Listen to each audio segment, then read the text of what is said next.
اعوذ باللہ السمیع العلیم من الشیطان الرجیم بسم اللہ الرحمن الرحیم الحمد للہ رب العالمین والصلاة والسلام علی اشرف الانبیاء والمرسلین ان اللہ وملائکتہ یصلون علی النبی یا ایہا الذین آمنوا صلوا علیہ وسلموا تسلیما اللہم صلی علی محمد وآل محمد رب اشرح لی صدری ویسر لی امری واحلل عقدۃ من لسانی یفقہوا قولی۔ میرے دوستو، میرے بزرگوں، مومنین کرام، عزاداران حسین علیہ السلام، تمام کاتب فکر کے لوگوں اور جتنے بھی علماء کرام، محدثین، لکھنے والے دنیا سے چلے گئے ہیں، ان کی کلام کو آگے بڑھاتے ہوئے اللہ کی لا ریب کتاب، بے عیب کتاب، یہ اس میں حق لکھا ہوا ہے۔ میں نے پچھلی خطابت میں جو بیٹیوں کا حق ہے اس کا کچھ حصہ رہ گیا تھا، میں نے وعدہ کیا تھا کہ نیکسٹ جو ہے خطابت اس میں پورا کروں گا۔ تو معزز سامعین قدر، گرامی قدر، اگر حق پر بات سمجھ لیتے اور جو سمجھ لیں اور باوضو ہو کر قرآن کریم کی ایک آیت بھی تلاوت فرما کر ترجمے کے ساتھ، تفسیر کے ساتھ اور تمام حدیثوں کو خالص سنت میں لکھی ہوئی باتیں سمجھ لیں تو وہ حقیقت میں پیروکار ہو جائے اہل بیت کا، اہل بیت کا پیروکار، ان کے پیچھے چلنے والا، ان کو اپنا ہادی، اپنا رہبر ماننے والا، ان کے بغیر کسی اور پہ رہبری کا تقاضا بھی نہیں سوچ سکتا۔ اس عقیدے کو شیعیت کہتے ہیں۔ تو اسی موضوع پہ میں آپ کے سامنے چند منٹ عرض کروں گا کہ نبی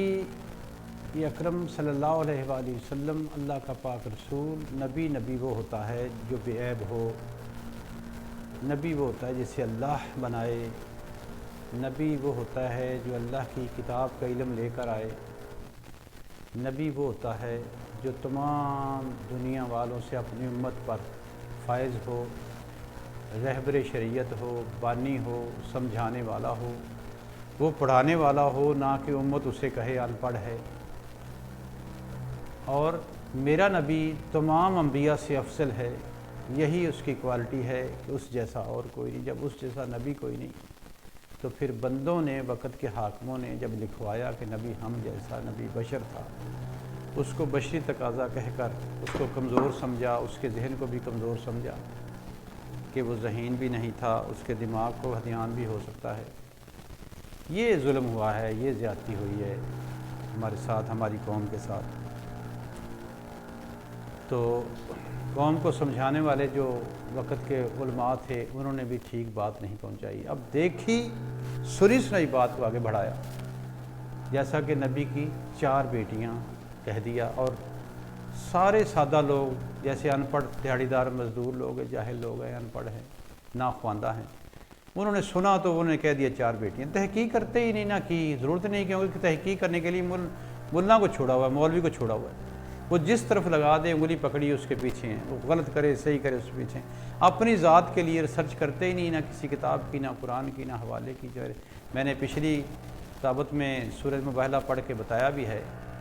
ایک ہی زہرا ہے، پاک نبی کی پاک بیٹی سیدۃ النساء العالمین، اللہم صلی علی محمد وعلی محمد،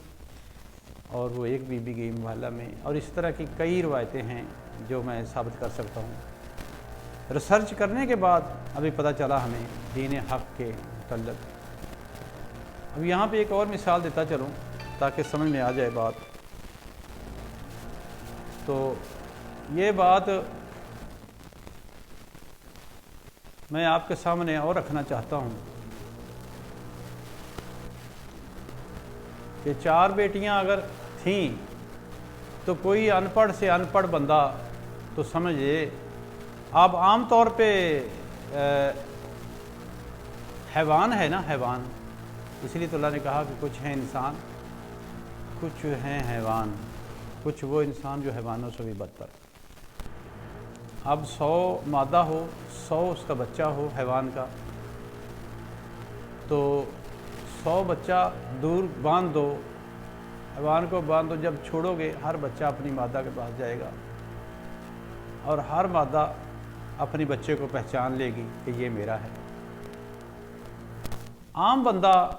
ناخواندہ بھی ہو تو اولاد کے بارے میں وہ یہ سمجھتا ہے کہ میں حق تلفی نہ کروں، سب کے ساتھ ایک جیسا سلوک کروں۔ تو ایک جیسا سلوک کرنے کے بعد جو ہے حق کی بات سامنے آئے گی کہ اگر فرض کیا کہ میری 4 بیٹیاں ہیں تو میرا حق ہے سب کے ساتھ برابر کا سلوک کروں، عیدین پہ سب کو برابر عید دوں، لباس کے بارے میں سب کو برابر دوں، تعلیم میری کوشش ہوگی سب کو دوں، خوراک میری کوشش ہوگی سب کو کھلاؤں، چادر 4 دیواری پردہ میرا حق ہے۔ تو یہ عام بندہ یہ سوچتا ہے، تو وہ عادل نبی، کتنا بڑا عادل نبی ہے، جو جنگ خیبر میں جنگ کے دوران جو لٹا ہوا مال تھا وہ تو تمام صحابہ کرام کا حصہ تھا، جس میں نبی کا بھی حصہ تھا، بانٹ دیا۔ تو جو مال غنیمت میں ملا تھا، سورہ حشر کی آخری آیتوں میں دیکھیں پڑھ کے، اللہ ارشاد فرما رہا ہے، اللہ سے بڑا عادل کون ہے کہ تم نے اس میں گھوڑے نہیں دوڑائے، نہ اس میں اونٹ بگائے ہیں، تم کیسے حصے دار ہو؟ یہ خالص انبیاء کی وراثت، نبی کا حصہ ہے۔ میرے پاک محبوب کی عظمت ایسی ہے کہ یہ اس کا حصہ ہے،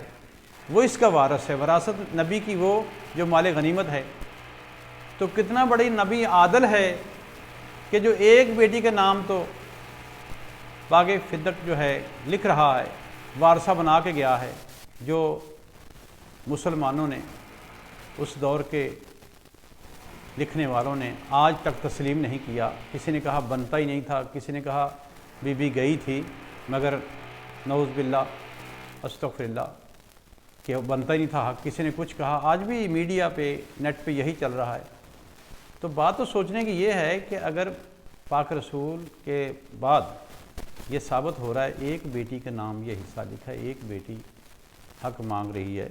تو 3 کہاں تھی؟ رسول خدا نے تینوں کے نام یعنی 4 کے نام برابر کیوں نہیں لکھا جو وراثت تھی؟ تو معلوم ہوا اگر 3 تھیں تو کہاں تھیں اور کیا نام تھا ان کا، اور وہ کن کے گھر تھیں، اور وہ کیا ہو گیا تھا اس وقت کہ رسول خدا کے فوری بعد جو ہے بی بی 3 ماہ بعد 90 دن بعد یا 96 دن بعد دنیا سے پردہ فرما گئی ہیں، اور بی بی کی شہادت ہوئی ہے 3 جمادی الثانی کو۔ تو باقی جو تھی کہاں تھیں رسول خدا کی پاک بیٹی کی بہنیں؟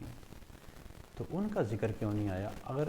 وہ نہیں تھیں تو ان کی اولادوں کا یا ان کی وراثت کے حصے میں سے کوئی تو نبی پاک بات کرتے، یا بی بی پاک تو بات کرتی، تو یہ میری بہن کا حصہ ہے، یہ میری بہن کا، یہ اس کی اولاد کا حصہ ہے، کوئی تو کسی جگہ پہ لکھا ہوا نظر آتا۔ دوستو کوئی حدیث کوئی ایسی نہ مسلم بخاری نہ بخاری میں کسی جگہ ایسا نام اگر لکھا ہے تو وہ غلطی ثابت ہوتی ہے کہ رسول اقدس کے نور علی نور سے جب اللہ فرما رہا ہے میں نے اپنے نور سے مصطفیٰ کا نور خلق کیا، تو نبی فرما رہے ہیں میں ام ابیہا، ایک طرف سے فاطمہ میری بھی ماں ہے۔ ماں یہ نہیں کہ جو بچہ پیدا کرتی، نہیں، ام ابیہا، ام میں نہ ہے جڑ، جس کی وجہ سے میں ہوں، یعنی میں پاک زہرا کی وجہ سے حجاب کبریا پاک فاطمہ الزہرا سلام اللہ علیہا ہے، آج ام ابیہا میں اس کی وجہ سے، فاطمہ میری بھی ماں ہے۔ تو دوستو ایک کے بارے میں اتنی بڑی عظمت میں نے پیچھے کافی بیان کیا، تو باقی تو آج کا حصہ میرا یہ چیپٹر کلوز ہونا جاتا ہے۔ اگلی نشست میں انشاءاللہ ہم رسالت کا موضوع لے کے چلیں گے۔ وآخر دعوانا الحمدللہ رب العالمین۔